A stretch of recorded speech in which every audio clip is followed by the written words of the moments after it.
men must behave honorably, okay? They must not behave criminally or anarchically. That's absurd, okay? All right? They must behave, but they should be governed by general ethics, okay? We do not need a code, this code of sexual behavior. What is that? That's ridiculous. What should be taught, okay, even at the high school level, is a course in general ethics.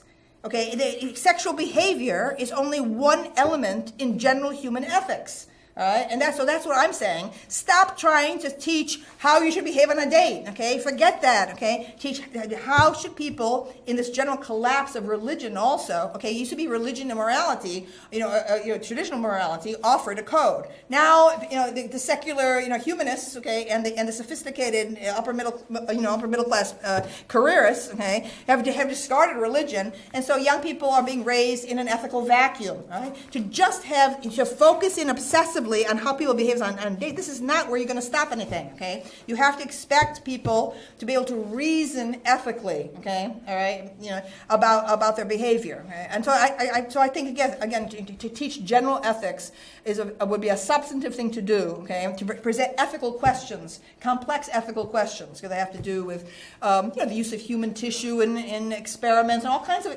issues, okay, that could be brought. Okay, and then for sex to have its own place within a general ethical perspective. Okay, but to a focus on sexual behavior alone, I mean, to me, it seems to me women, okay, are actually rebelling against the liberation that was achieved by my generation. We of the sexual revolution, okay, created this landscape of freedom. But young people obviously feel unparented. They feel defenseless in this new freedom, right? And they want some reestablishment of a code. And so they're looking, and they're the product, of often busy two-career parents, and so on. It's a world of anxiety and social media and Twitter and fragmentation and so on.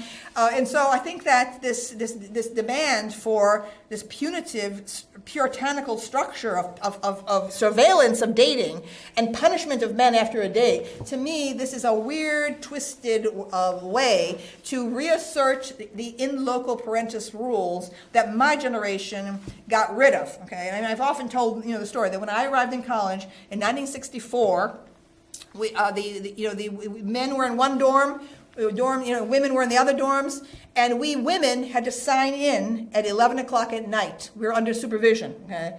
Whereas the men could run free for the whole night, okay? Right? And we women, okay, said we want the freedom of men. And the colleges said we are acting in loco parentis, in place of the parents. Okay? The world is a dangerous place, okay? You must be protected, okay, against rape, okay? We of the 1960s said, okay, give us the freedom to risk rape. Freedom should be the ultimate value, okay? All right? And what's happened today, okay, is that women are saying, in effect, we are not strong enough, okay, to manage our own sex lives, okay? We need, okay, the presence of this huge paternalistic, intrusive system, okay, to act for us, okay, because we cannot act for ourselves. Now, every generation should define its own realm. I can't expect, okay, that the ethics of the whole modus operandi of the '60s, okay, to be repeated for a younger generation.